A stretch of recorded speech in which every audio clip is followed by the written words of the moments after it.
Thank you, Stephen, and well, good morning and good afternoon, wherever you might be from my side as well. A very interesting topic today, a fascinating one, in fact, and that is 5G antenna design for mobile phones. Before I start, though, I'd like to thank my colleagues listed below, and also some of our customers from Sony Mobile Communications who have kindly made a contribution to the presentation today as well. So let's start. We read a lot about 5G every day in the media. The first smartphones supporting 5G are expected on the market in 2019. But what is actually this promise of 5G? Well, it boils down to two things. Firstly, higher speed for high data rate communication. Secondly, low latency for real-time interaction. So that's the horizontal and the vertical axes shown here.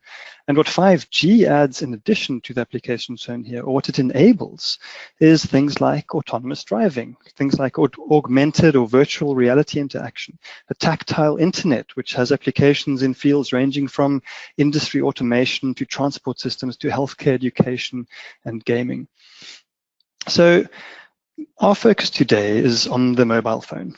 And to start this discussion about antenna design, of course, we first need a model, a CAD model, which was actually designed by one of my colleagues in Dassault Systèmes using the CATIA tools on our 3D Experience platform.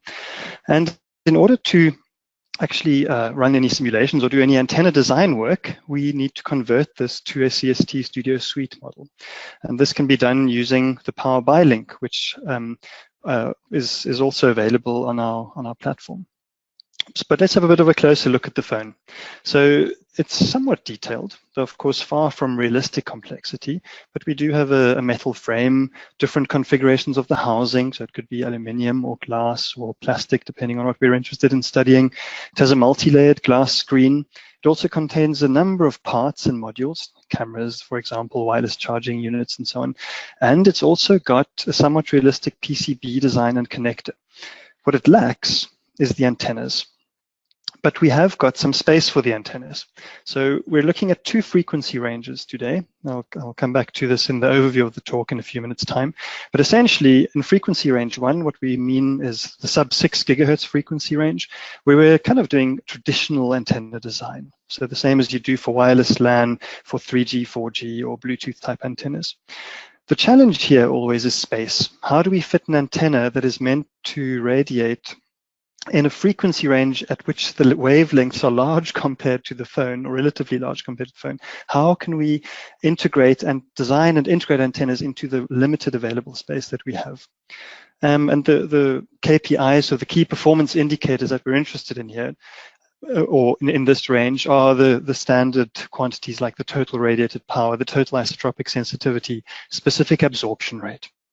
Now, what we also have, and which is a bit of a longer-term vision for phones, is to support the 5G frequency range 2. This is the millimeter wave frequency range. So roughly around 26 to 40 gigahertz is one of the ranges of interest. And here the antennas are going to be, chip integrated probably, and they're going to be small arrays. So typically they'd be consisting of 4 elements in a 1x4 or 2x2 configuration. And the challenge here, because we have these antenna modules that we could be designing, but primarily the challenge is how to integrate these behind the housing of the phone so that it still works. And what works means we'll get to later. Here we've got different key performance indicators. So we've got the effective isotropic radiated power. We've got the cumulative distribution function and power flow when it comes to human safety compliance modeling. So we'll address all of these things during the course of this talk. Now, there are a lot of frequency range definitions for the various regions around the world. But and I don't want to go into all the details of this. You can do a lot of research about which frequency bands to support in which regions. For the purposes of this webinar, we're going to focus on part of the N78 band in frequency range 1. So that's the 3.4 to 3.8 gigahertz band. This will be used in Europe and parts of Asia, as will parts of the N257 and N258 bands in frequency range 2. So roughly 25.5 to 29.5 gigahertz is going to be our focus for today. But of course, the principle that we're going to discuss apply just as readily to all the other frequency ranges which are used in other parts of the world. So there are two challenges that are going to play, which we'd like to discuss the implications of today when it comes to antenna design. The first is model complexity. So even for our relatively complex model, which is nowhere near a real phone, you can see that there are quite a lot of parts and there are a lot of details which could lead to an extremely, let's say, numerically expensive simulation if we don't simplify the model. We also have the effects on the human body, which we have to take into account. You know, there are safety considerations. So how hot is your head getting when you're using your mobile phone? Is it hot enough to cause cell damage? And what's the effect on coverage? So, you know, does your mobile phone have enough antennas in the correct places to provide good coverage in typical user or usage scenarios? And the question is, on the left, how much can we simplify and still get results from our simulations that are going to be usable in actual product design? What happens if we oversimplify? The second question is, and it applies especially at the higher millimeter wave frequencies, how do we even model a body the size of, you know, well, 1.7 meters or 1.8 meters? How do we model this at 28 gigahertz? When there's a dielectric constant of about 40 to be taken into account, this becomes an electrically huge structure, and this is quite challenging as well, especially given the complexity of the phone that is to be modeled in its vicinity. Right, so that was the introduction, and I'd like to now just kind of introduce briefly what the structure is going to be. We're first going to talk about antenna design in the sub-6 gigahertz band. Then we're going to go over to the millimeter wave band, and finally to talking about modeling antennas in the proximity of the human body, so human exposure certification in particular. So let's start at the sub-6 gigahertz band. And the key point here is really that 5G, so and the sub-6 gigahertz band is our first port of call, really, because initially mobile devices will use, well, the first mobile phones that are 5G compatible will be supporting this frequency band. 5G will not be used on its own initially, but it'll be used in conjunction with other standards like 4G, like Wi-Fi. And the kind of the higher millimeter wave frequencies will initially only be used for fixed broadband links, though in the future, of course, we'll see these integrated into phones as well. So this is an interesting topic for this presentation as well. Now, the people who are attending this presentation are not only expert antenna designers, but you might well be here to inform yourself for interest as well. So I'd like to, a perfectly valid question that you might ask is, well, I have a phone, a previous generation mobile phone with a bunch of antennas that work quite well at existing standards. Can't I just reuse these in my new phone? Why can't I just take them, put them in the new phone and hope that they'll work? Well, there are certain challenges here. First of all, they are not going to fit properly because the internal geometry is quite different. They might well overlap with other components. If we could move them, they still might not fit quite right. And of course, we'd have to have new matching networks for all of them as well, which might or might not fit into the phone. Even if we could fit them, the performance is going to be changed entirely. And the reason is, and that's something we're going to go into in more detail shortly, is that what's radiating is not just the antenna, but the antenna in conjunction with the phone itself. So the internal geometry of the phone has a very strong influence on antenna performance. And the short answer is no, we cannot just reuse antennas. Antennas in every case have to be customized for the particular device that you're wanting to design them for. So let's see how much space we have for our antennas in this device. So we've got two kind of regions. The first is let's call it the main available space, which is marked sort of a weird browny color. It's quite a shallow space, about 2 millimeters of depth, but a lot of planar area. And then we've got some strips along the edge as well, which has a bit more depth, 5 millimeters, but is quite narrow. So it also is a 5 millimeter width. Okay, but so there's some available space. And let's try and find some antenna candidates or some antenna options which might fit into these spaces now. So we have, for example, or one tool that we can use in order to find candidates is antenna magus, of course. So we always talk about antenna magus when it comes to antenna design, and this talk is going to be no exception. And the idea here is not to find antennas that are going to work, definitely. It's to find candidate designs which might show promise in the frequency range of interest and might have kind of the right form factor in order to be integrable in our device. So antenna magus is a quick way to get starting designs which can then be used in the actual hard work of designing the antenna for the phone. Right, so when there's no claim at all that the designs that you're going to get out of antenna magus are instantly going to work, it's giving you starting points which you can use to do the further design work with. So let's have a look at this one. This looks like it might fit quite nicely along the side strips of the phone, and it might work quite nicely at the wireless LAN frequencies. So let's position it. In fact, let's position it at several different locations. So there are 5 different places that we're looking at this, and in 2 of those, positions 1 and 2, the antenna seems to work quite nicely in the frequency bands of interest. If I just grab my laser pointer, you can see that one of the regions is here, so that works quite well, and another one is over here.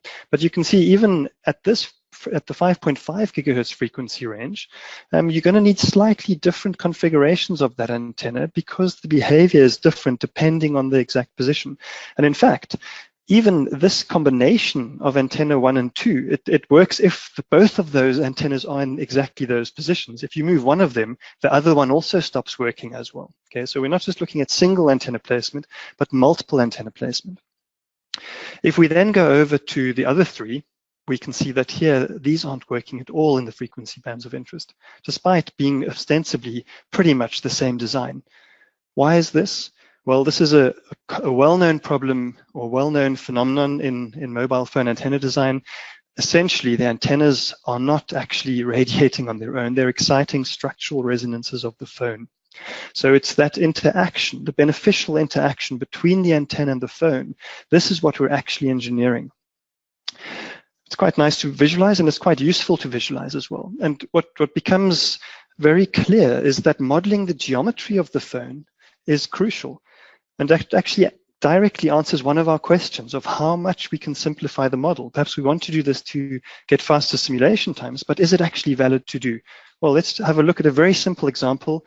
In this case, we have our battery, and we model the connection, the power connection between the battery and the motherboard, kind of as connected or disconnected, the green or the red curves. You can see making that tiny little change has quite a dramatic effect on the matching behavior or the matching performance of the antenna.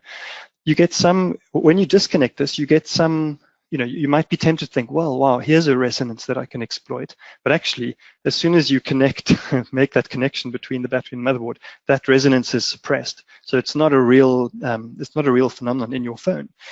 Other resonances might be shifted when you disconnect or disconnect the thing. Some resonances don't move at all, so that's likely to be something that's associated purely with the antenna. And some regions have completely different behavior where you can't even really predict, or at least it's very hard to tell what is causing the difference. So the point is, if we look at the fields again, you can see how much of a difference there is, and especially focus on this area in the battery where you can see it's quite blue when the battery is disconnected and a lot greener when the battery is connected. The point is, if you want to get usable simulation results for your antenna design, you've got to consider the presence and the correct positioning and sizing of all the key components and all the connections between them. And then you can go and do a whole bunch of design studies, looking at the effect of different placing of antennas, looking at the effect of changing the positions or sizes of modules in parameter sweeps and so on. So yes, of course you have to simplify your model, but no, you cannot simplify it too much because the results you're going to get are not going to be relevant for your design work. Now let's move on to 5G design, so sub-6 gigahertz 5G design. And A key challenge at this frequency range is the bandwidth that we need. We need, or our objective is to have 400 megahertz of bandwidth centered at roughly about 3.6 gigahertz, and that in a small volume. So we're looking at this 10 by 20 by 2 millimeter volume, this large planar area that we had. The temptation, since we need a wide bandwidth, is to go for a broadband antenna. So let's compare some options.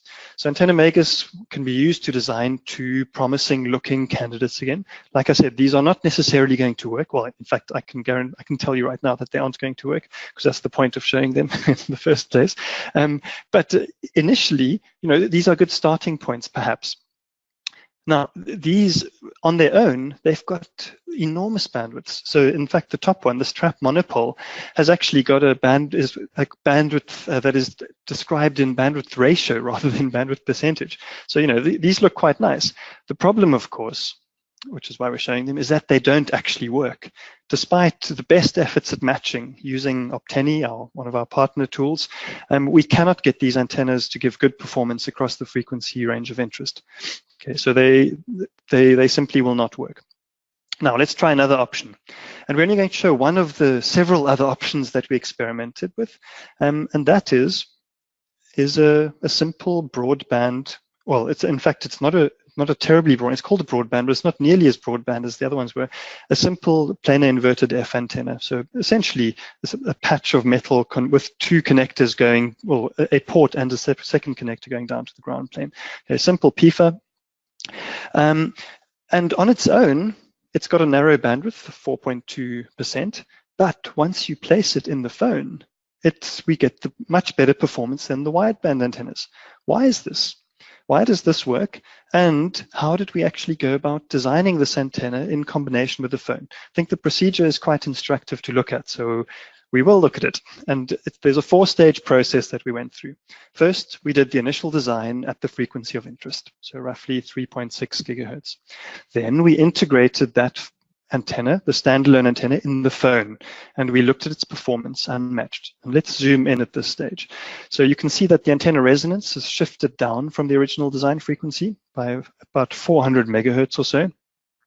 But very interestingly, it seems to be exciting or coupling energy into some of the structural resonances of the phone.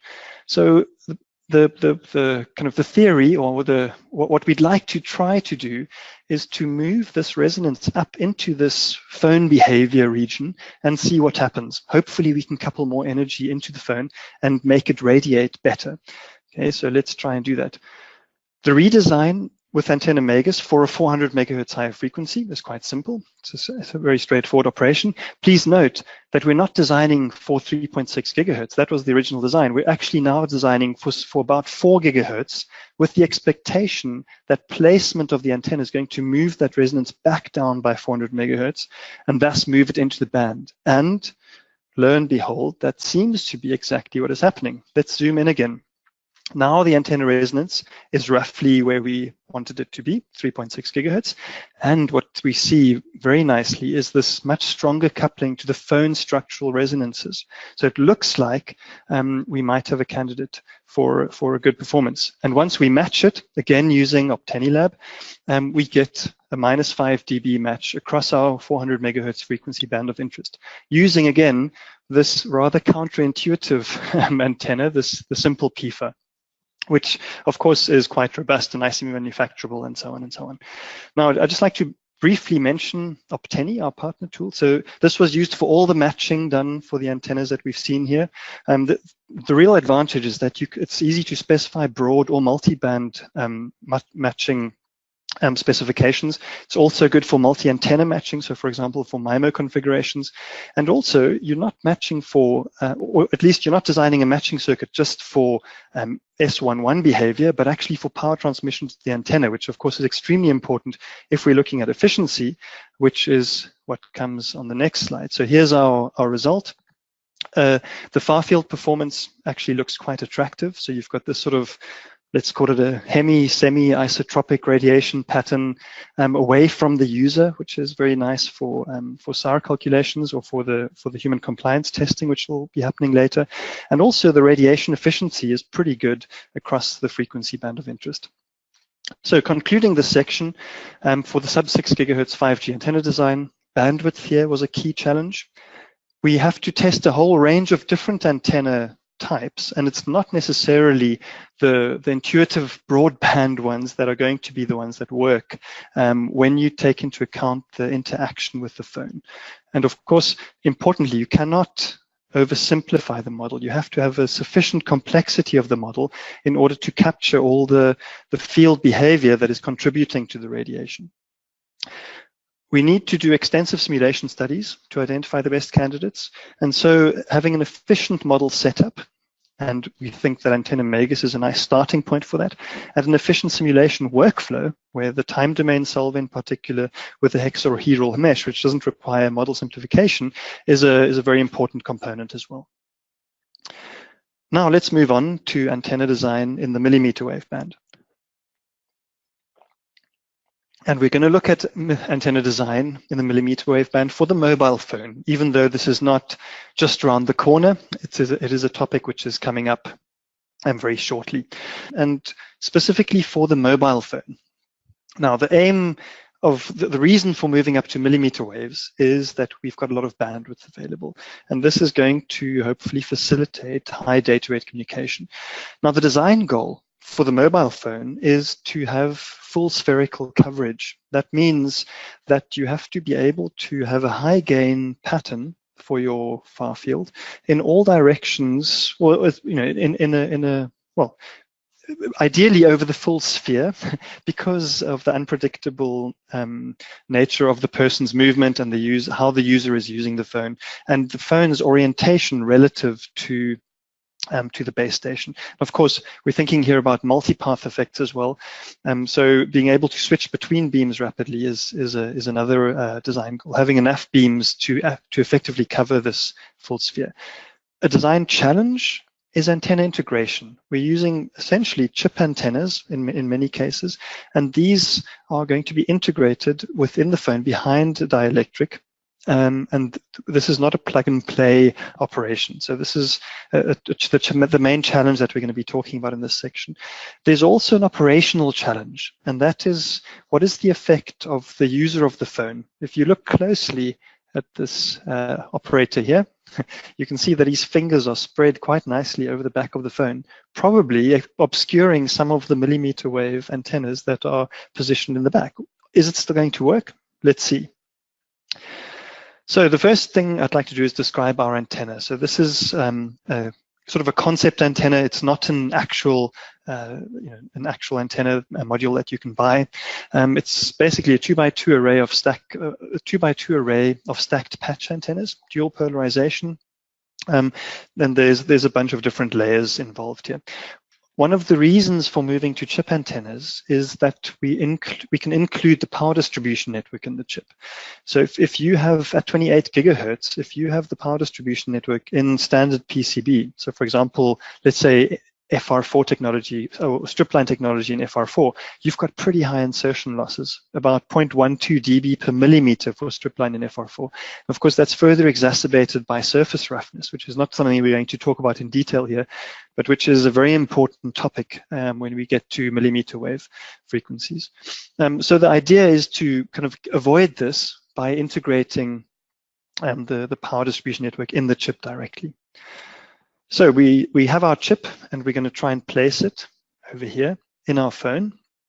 And we see, without a cover, everything looks great. We've got a nice radiation pattern. But if we add the plastic cover, everything does not look so great anymore. The pattern looks quite different, and we don't have a nicely performing antenna array at all. That's for a plastic cover. What happens if you add a glass cover? What happens if you add a metal cover? Is it going to work at all? So these are questions that I'm going to talk about right now. But let's first look at the fields, because I think it's really instructive to kind of start understanding what is going on. We can start by visualizing the electric field at 28 gigahertz. The array is roughly here. Well, it's exactly here, in fact. And you can see that it radiates a lot of energy out on boresight in the intended direction. But quite a lot of energy is reflected, and you can see that sort of standing wave effect over there between the antenna and this plastic layer. There's sort of a standing wave, which is due to the reflection. You can also see at these frequencies, the dielectric actually becomes quite thick, electrically speaking.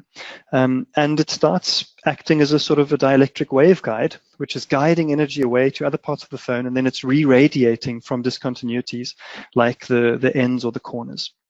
Okay, so there are quite a lot of unpredictable effects, and these are adding up to give that sort of strange rippled radiation pattern that we just saw before.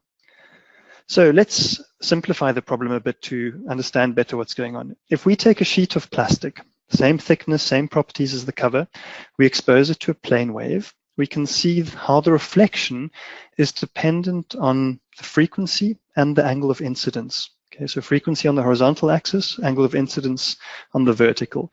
In the sub-6 gigahertz range, we get quite a weak reflection, so good transmission, right up to about 60-degree scan angle across the entire band. In the millimeter wave frequency band, and again, we're looking at about 24, 25 to 28 gigahertz I've marked on the plot here. The best we can do is a reflection of about -7 dB or so.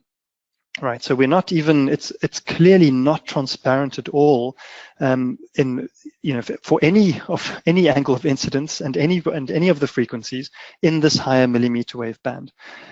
And actually, if we generalize this to look at a dielectric layer with a permittivity, with a thickness, we can plot the transmission versus the thickness in wavelengths as this kind of wavy line.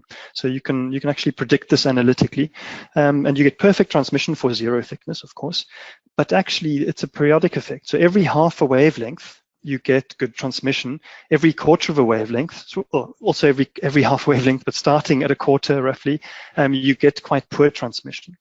Now, unfortunately, if we look at this orange bar, this is the 2 millimeter thickness of our dielectric cover of our phone. It falls exactly into this trough in transmission.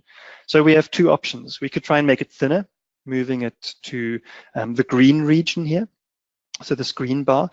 We'd have to make it about 600 micrometers thick. And of course, that would have some pretty serious negative mechanical implications. We could also try and make it thicker, moving it up to half a wavelength. But then you've got quite a fat dielectric on your phone, and that's not going to be attractive or nice to carry, or even that light potentially. So neither of these are very attractive options. So what else can we do? Well, we can experiment with different material properties as well. So the curve on the left is for optimal transmission. We're looking at how the thickness varies for different materials. So we have ABS, this plastic at the top. We've got in the red curve, we've got the blue curve, which is glass with a higher permittivity. And then we've got aluminum oxide, the green curve at the bottom. And you can see, firstly, that the lower your permittivity is, the thicker the dielectric that you need.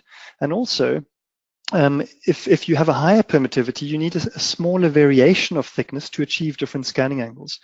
On the right, you can see the optimum permittivity for different thicknesses. So if you've got a target thickness of 1 millimeter for your back of your phone, then ideally you need a permittivity of about 29, which is massive. If you go down to 2 millimeters, permittivity of about 6 or 7, which brings us back to glass, because glass actually seems to be a really attractive material, and that is actually exactly the material that is used in high-end phones. So what happens if we put glass on the back of our phone? Ideally, for optimal transmission, we need a thickness of about 2 millimeters, as we saw just on the previous slide, roughly 2.05 on Boresight. The standard glass thickness is a bit thinner than this, 0.77 millimeters. So the idea that we have here is to try and thicken locally the radome, or the back plate of the phone, in order to get better transmission. And this seems to actually work quite nicely. So even though the far fields look pretty similar for the non-lensed antenna and the lensed antenna, if you look at the return loss, you can see that the lens has a huge effect. It makes the antenna much more efficient. And you can also see this in the total radiation efficiency on the right. The lens also gives us a nicer performance when we're scanning. So you can see a much, sort of in inverted commas, cleaner beam when we scan to 30 degrees. So glass seems to be quite a nice option, but we'd need to do some work on the on, at least, if we have to have a dielectric back, we could probably get glass to work quite well as when we're integrating millimeter wave antennas behind it. Now let's go on to something a bit more challenging, and that is a metal-backed design. So the big, this is a potentially quite an attractive material for phone cases. You can see a couple of generations ago, high-end phones, of course, did have metal backs. They had slots in them, potentially, which are marked here by red in this configuration of our demo.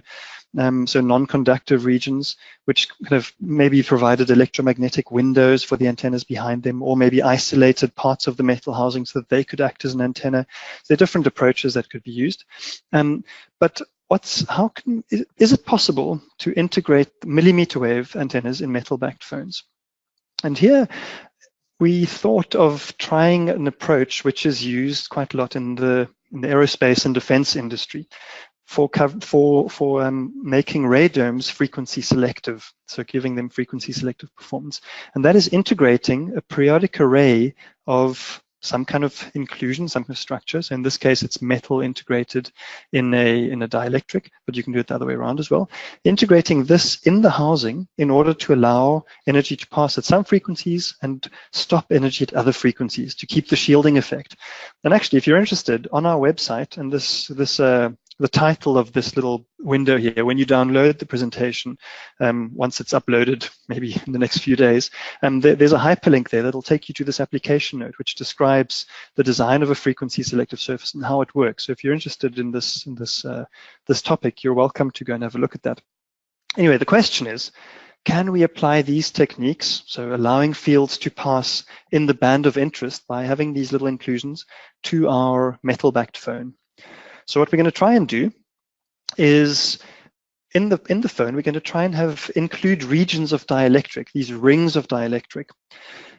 And we can achieve those rings by using some kind of oxidation process. And so, what actually ends up happening, well, firstly, the dielectric has quite a high permittivity.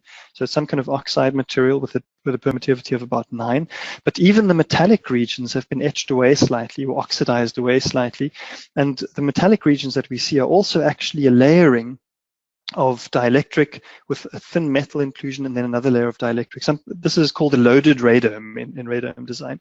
But anyways, so this is the top view and the side view, or the plan view of our proposed structure. And in order to optimize this, we don't look at the whole frequency selective surface, but we look at a unit cell of this. So one element with little bits of the surrounding elements as well. And we try and optimize this to have a reflection of better than -10 dB, so smaller than -10 dB, in the frequency range of interest and simultaneously over the scanning range of interest.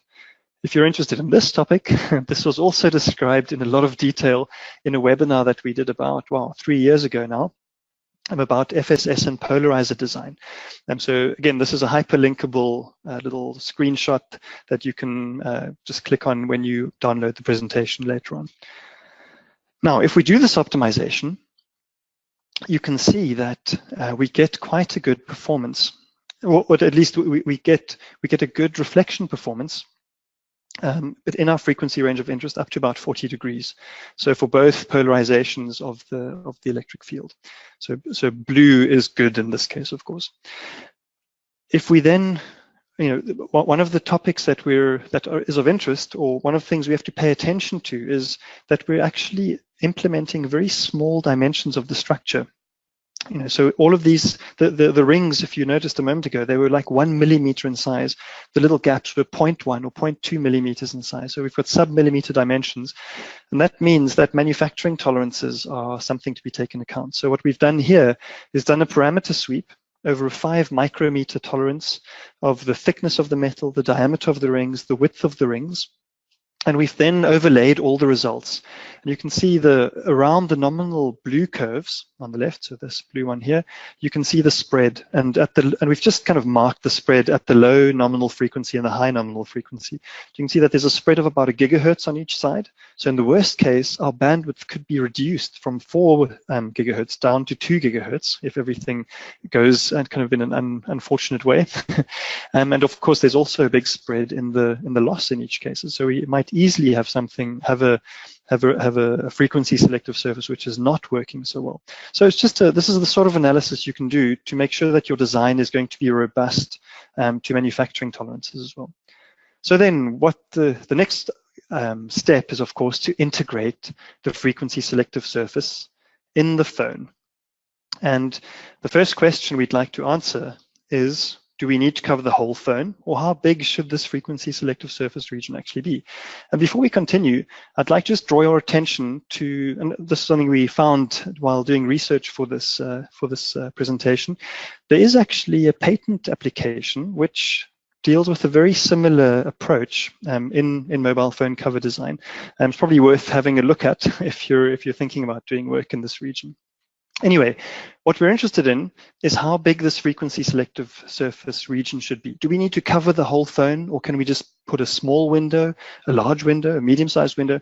What extent of the, how big, what's the influence of the window size on the antenna performance? And we can see that actually it looks like, from the 3D radiation patterns at least, it looks like there's not much of an influence, and you can get away with having quite a small window behind it. That's confirmed by looking at a polar plot in this particular plane of the main beam steered to broadside, so to zero or straight out of the phase of the phone. And even if we scan to 30 degrees, the performance is very similar for the different window sizes. So we can basically get away with a small window is the conclusion. Matching performance is also pretty good for all the window sizes. So it looks like we have an antenna which works quite nicely. And we could actually add a second antenna as well if we wanted to provide better coverage. But now the question is, what is the benefit of doing this? What's the benefit? Is there a benefit of having 2 arrays rather than 1 array? What if we actually added even some more arrays? So at 28 gigahertz, the width of the phone is high enough to be able to integrate slot arrays. Not something I've showed in detail here, but we've done some design or some initial designs to integrate slot arrays on the side of the phone, and that seems to be quite a promising approach as well. But the answer is, or the question is, how many of these arrays do we actually need to provide the performance that we want? And what is actually good performance anyway? And to answer these questions, I'd like to now turn to the material provided very generously by our customers Kun Zhao and Jinong Ying from Sony Mobile Communications. And I should first point out very clearly that all the material provided by Sony is related to mock-ups, to prototyping, to simulation. None of the material shown here is related at all to any commercial phone. But the question is, what criteria do we want to use to evaluate the quality of the antenna solution? How do we get from the different configurations, maybe questions about phone materials and number position of the arrays, to that number which tells us, yes, this is a design that meets specification, or no, it's not. Okay, and so in green, there are 2 configurations, or there are 2 configurations here which meet the requirement we'll be introduced to in a moment. And that is, and the key expression here is the effective isotropic radiated power at a cumulative distribution function of 50%. So let's see what this means. First of all, we have an antenna module in our phone. It supports a number of beams configurations, in this case 6. We activate each of the beams in turn and check in which direction, or check across the sphere what the maximum effective isotropic radiated power is in all directions. That's the total EIRP pattern. This total EIRP pattern we convert to a cumulative distribution function. So when we look at this beam, in this hypothetical case, in 50% of the, over 50% of the solid sphere, we've got an EIRP of better than, or equal to 10.5 dBm. Okay, CDF, by the way, that's cumulative distribution function, just in case you didn't know. Now, this 50% CDF is an important quantity because that's one of the 3GPP specifications. So there are 2 of them. One of them is the peak value. So a total EIRP should, in some direction, at least be 22.4 dBm. So that's this maximum quantity over here. And the minimum EIRP at the 50th percentile should be 11.5 across 3 of the operating bands and 8 across another. Please note that these are single band specifications. A multi-band specification has been agreed just last week, but it's not actually included in the standard just yet. So in our actual Sony demo model here, which has a glass back cover, a 2x2 patch array operating at 28 gigahertz, a metal bezel, we have these 5 supported beams. We can convert this to one total ERP pattern, which looks like this in 3D. We can also project that onto or map it onto a 2D plane. So you can see the 5 supported beams here quite nicely. And if you then convert this to a cumulative distribution function, you get to an ERP, 50 percentile ERP, CDF EIRP, 50th percentile CDF at an ERP level of 10 dBm. Which doesn't meet our specification of 11.5. So if we add a second array on the back of the phone, well, now we've got a ERP, or we've got this 0.5 CDF at an ERP of 15. So this does seem to meet our specification. So this is this is a way of directly comparing these two configurations. And we can do far more extensive studies as well. So for example, here's Here there are 7 different studies that were done looking at different display configuration, different numbers of antenna panels on the front or the back, comparing different phone frame materials and back cover materials. And you can see that for this CDF 0.5, which is this blue dotted line here, 4 of the different configurations beat that specification. So these 4 over here, and the best one is this double side panel with glass back cover. Now again, please note this is not related to any real phone. This is a hypothetical test case. So we're not making any statement on how phones should be configured to provide optimal performance. So concluding for the millimeter wave 5G antenna design question, integration is the challenge here really. At these frequencies, thin materials become electrically thick.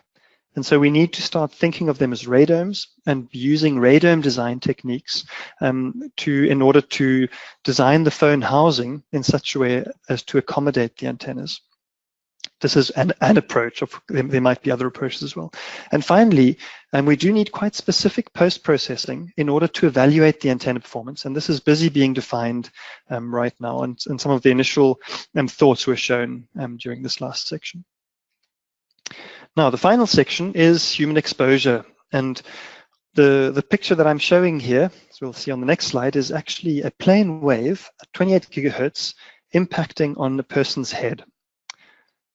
Now, what's interesting about this is that the field penetration into the person is very low, right? So what the approach that we used at sub 6 gigahertz, which we'll show in a moment, is to evaluate the specific absorption rate inside the head. This is not going to work at 28 gigahertz because there's not much power inside the person.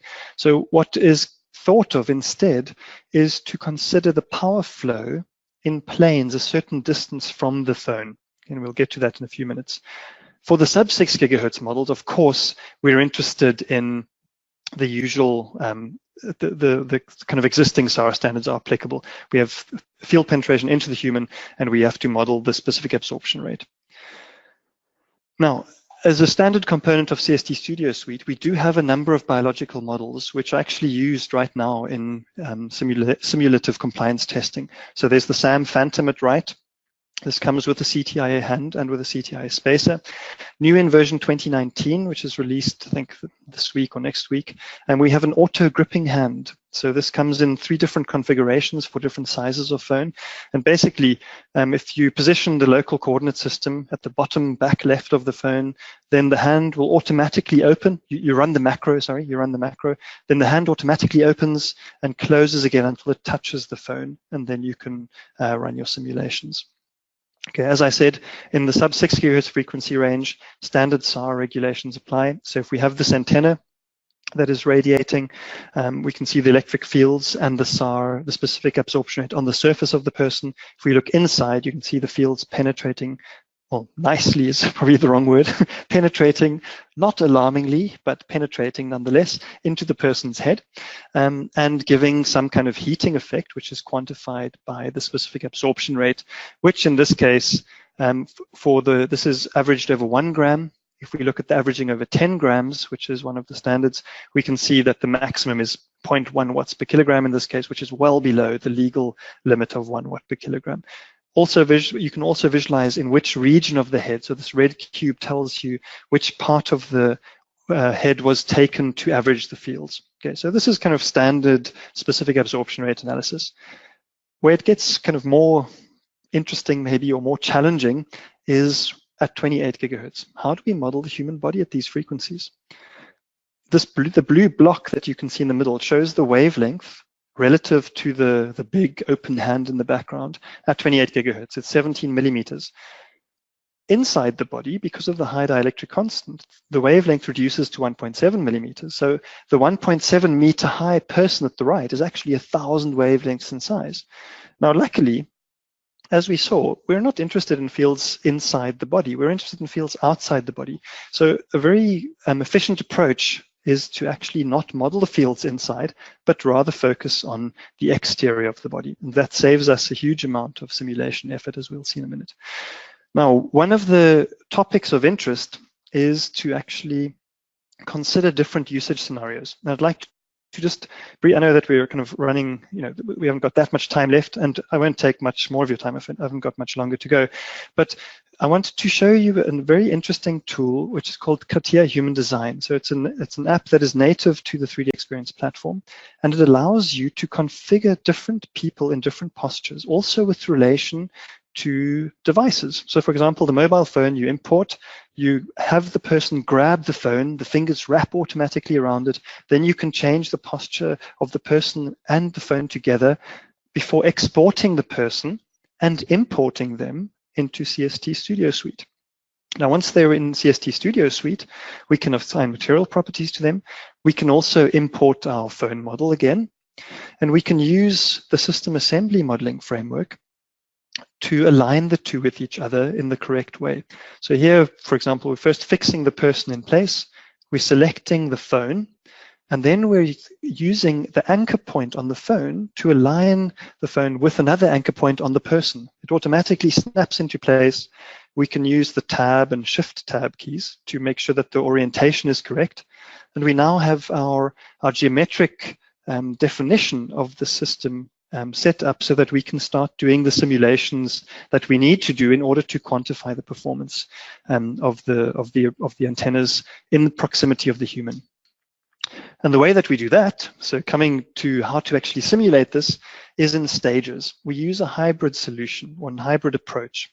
We first simulate the antenna in the phone with part of the hand, and that part of the hand is automatically extracted for hybrid simulation workflow. We first simulate that using a time domain solver. Then we record a near field source around the phone, equivalent source, and place this, again, automatically, it's placed for you, in fact, on the person in the right location. And we use another solver so it could again be the time domain solver, but with a coarser mesh this time, because we're not having to consider the fine details of the phone, or a surface-based approach like the integral equation or asymptotic solver to get the performance of the phone around the person. Now, what the hybrid workflow here is actually doing is hiding the fine details of the phone from the huge 1,000 wavelength simulation to understand the fields around the person as a whole. It's hiding the fine detail.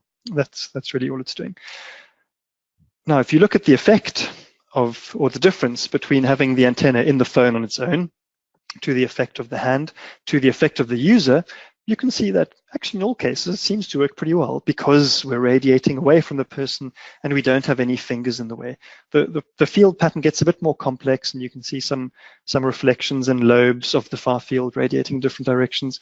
You can see there's some energy going backwards here in this case, and there's a shielding effect of the human, which is evident. It would be more evident if I rotated the person around. But the antenna seems to work quite well for this particular scan in this particular configuration. What happens if I partially cover the array? So now I'm holding my phone in the different way on the left. I'm partially covering the millimeter wave, the little chip array. What's the effect on performance? Well, again, because we have this quite efficient workflow to set this up, it's really quite easy to do this study. And the answer is, it still works. There is a modification to the pattern, as you can see here, but you've still got a good gain in roughly the right direction, and actually even partially obscuring the array doesn't interrupt its behavior too much.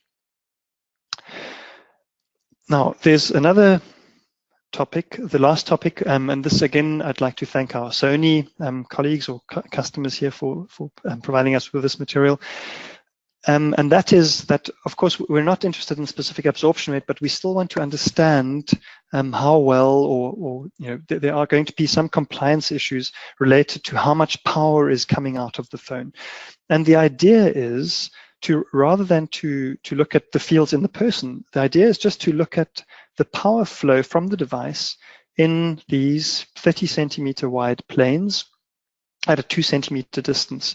Again, we don't want to mesh this entire space with a volumetric mesh and run it all in a time domain solver or a FEM type solver. What we'd rather do is record an equivalent near field source. So run the time domain solver just for the volume around the immediately around the demo phone, and then to run a surface-based simulation, for example, with the integral equation solver, to calculate the fields on these planes. And what we get then is the power flow at this 2 centimeter distance. It could also be 1 centimeter or 0.5 centimeter. So these standards are still in discussion at the moment. So this is quite a nice, efficient workflow. Once the standards have been established, this will be a really good approach to being able to quantify quantify how your phone is going to do in the certification tests. So this hybrid solution is quite a nice way of doing it. Right, that brings me then to the conclusion. What